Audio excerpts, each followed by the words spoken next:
Good morning, students of Standard 4th. Today we are going to do grammar chapter number 31, that is Proverbs. Chapter number 30 we had done in previous class. Now we are doing chapter number 31, that is Proverbs. What are the Proverbs? Proverbs are clever sayings with morals that we use in our daily speech. Clever proverbs को हम कहावत कहते हैं, हिंदी में हम कहावत कहते हैं, गुजराती में हम कહેવતો કહે છે। प्रोवर्ब्स को हम कहावत कहते हैं क्योंकि उसमें एक मॉरल छिपा हुआ रहता है जो हमें समझना होता है। डेली रूटीन में अगर हम लोग किसी को थॉरली नहीं समझा सकते तो हम कहावत द्वारा उसे समझा सकते हैं। चाहे आप उस कहावत को वार्ता के रूप में बताओ, स्टोरी के रूप में दिखाओ या कोई एग्जाम्पल्स के रूप में दिखा सकते हो। तो आज हम कुछ प्रोवर्ब्स जो है इसमें दिए गए हैं उसके बारे में हम जानते हैं। Here are some common English proverbs. कुछ प्रोवर्ब्स यहाँ दिए गए हैं, नीचे उसके मीनिंग्स भी है, हम उसके मीनिंग के साथ पढ़ते हैं। Look before you lip, a stitch in time saves 9, better late than never, haste makes waste, too many cooks spoil the broth। तो ये 5 प्रोवर्ब्स आपको दिए गए हैं, एक्सरसाइज में उसके मीनिंग्स है, पहले हम वो देखते हैं। If you take action as soon as something goes wrong you will save a lot of work later on. अगर आप तुरंत एक्शन ले लो जबकि आप जानते हो कि वो काम जो है वो गलत जा रहा है, और तुरंत अगर आप एक्शन ले लेते हो, तुरंत आप उस काम को सुधार लेते हो तो आपका समय जो है वो बच जाता है और वो काम भी अच्छे से कंप्लीट होता है। तो इसका मतलब क्या हुआ? अ स्टिच इन टाइम सेव्स 9। इस प्रोवर्ब को उस मीनिंग पे लागू किया जाता है। बच्चों, अगर आप डेली रूटीन में कोई गलत काम करते हो और अगर आपको पता है कि ये गलत होता है, आगे जाके हमें ही भुगतना है, तो अभी ही वक्त है आप उस गलती को सुधार लो और अपने वर्क पर पूरा कंसंट्रेट करो ताकि आपका समय जो है वो बच जाए।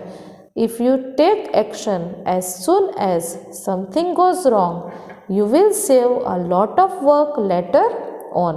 पीछे जाके अगर आपका वर्क बढ़ जाता है और आप परेशान हो जाओ उससे पहले कि आप तुरंत एक्शन ले लो और अपना वर्क जो है वो कंप्लीट टाइम पर करो। अ stitch in time saves 9। Second one, you must think carefully before doing something.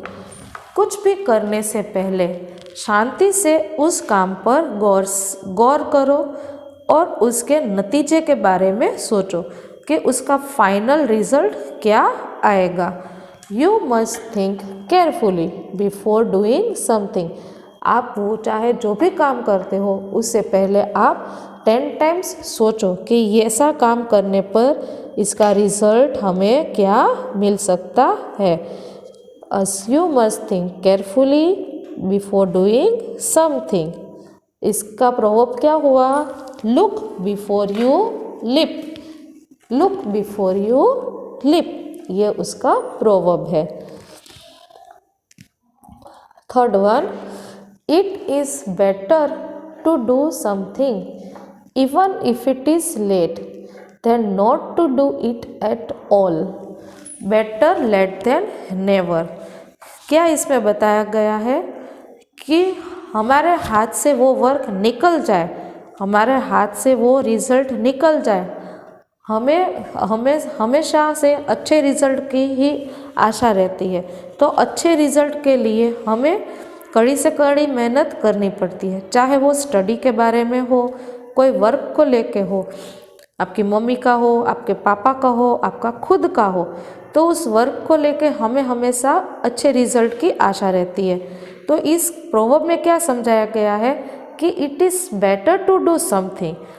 हम जैसा आपको बताते हैं कि पेपर को आप ऐसे ही मत छोड़ो, जो आता है वो लिखो। हम आपको कहते हैं ना कि जो आए वो लिखो, कि it is better to do something, it is better to write in the paper. आप पेपर ऐसे ही छोड़ दोगे और फेल हो जाओगे। इससे तो अच्छा कि आपको जो आता है वो आप लिखो। It is better to do something if it is late हो जाए उससे पहले तो आप ऐसा काम कर दो कि आपको पीछे से कोई भी पछतावा ना हो। आपको एटलीस्ट ऐसी फीलिंग्स तो होनी ही चाहिए कि हमने कुछ तो किया है। बैठे रहने से कुछ नहीं होगा, इससे अच्छा है तो हम कुछ काम तो करते ही हैं।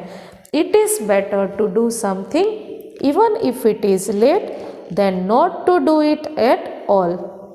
कि उस काम को हम पूर्ण ना ही करें उससे बेटर है तो हम उस काम को थोड़ा बहुत तो कर ही सकते हैं। जो नहीं आता है वो आप सीख तो सकते ही हो। हाँ, आप उसमें शायद स्मार्ट ना हो पाओ, लेकिन आप उससे सीखोगे तो शायद आप स्मार्ट भी हो सकते हो। तो बेटर लेट देन नेवर, ये उसका प्रोवर्ब हुआ। Fourth, if you do things in a hurry it will only lead to waste. Students, ये प्रोवर्ब जो है वो आपके लिए बहुत ही यूज़फुल है कि if you do things in a hurry, कोई भी काम अगर आप हरी में करना चाहते हो वो हमेशा वेस्ट की तरफ ही इशारा देता है। जैसे कि आपकी फाइनल एग्ज़ाम आती है, अगर आपने पूरे साल में कुछ भी ना किया हो और फाइनल एग्ज़ाम के समय आप सिर्फ पेज घुमाओगे, एक एक बार लर्न करोगे, लेकिन उसका जो रिज़ल्ट आता है वो वेस्ट ही होता है। क्योंकि एक नियम है एग्ज़ाम का कि आप पहले से अगर करो तो आपकी वो हैबिट हो जाती है, आपके दिमाग में वो बात एकदम से रह जाती है। लेकिन कुछ ना करेंगे, कुछ नहीं करेंगे तो हम लास्ट में भी वेस्ट ही कहलाए जाते हैं। एग्ज़ाम के समय हमेशा पहले से आप शुरुआत करोगे तो ही आपका रिज़ल्ट अच्छा होगा, वरना तो वो वेस्ट ही कहा जाता है।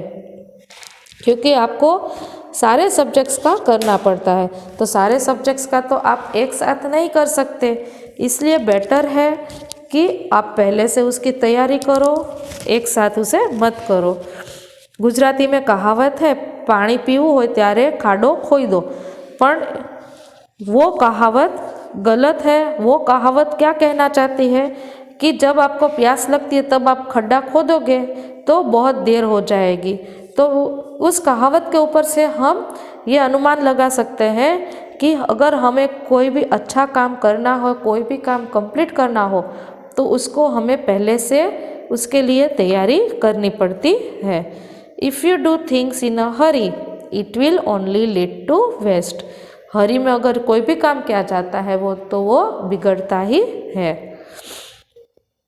Fifth, too many people doing the same work may spoil it. बहुत सारे लोग अगर एक ही वर्क पर जुटे रहते हैं तो वो स्पॉइल ही होता है, वो काम बिगड़ता ही है। अभी हर एक लोगों के बारे में तो आपको पता नहीं होता कि इसको ये सब आता है कि नहीं। अगर बहुत सारे लोग एक ही वर्क में जुड़ जाते हैं तो वो काम हमेशा हमारा स्पॉइल होता है। इसके लिए ये प्रोवर्ब लिखा गया है, too many cooks spoil the broth. क्योंकि ना आने पर भी अगर वो काम हम करते रहते हैं तो वो काम हमेशा बिगड़ता है। तो बच्चों, ये हमारे 5 प्रोवर्ब्स थे। मैं ऐसा मानती हूँ कि आपको ये प्रोवर्ब समझ में आ गए होंगे। मैं एक बार ये वापस रीड करती हूँ।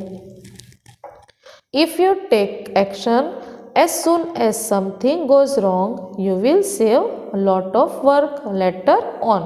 Proverb is, a stitch in time saves 9. Second, you must think carefully before doing something. Look before you leap. Third, it is better to do something even if it is late than not to do it at all. Better late than never. Fourth, if you do things in a hurry, it will only lead to waste. Haste makes waste. Fifth, too many people doing the same work may spoil it. Means too many cooks spoil the broth. All these are the proverbs you are using in your daily speech. Concentrate on these proverbs. complete in your workbook and try to explain these proverbs to other also. Thank you.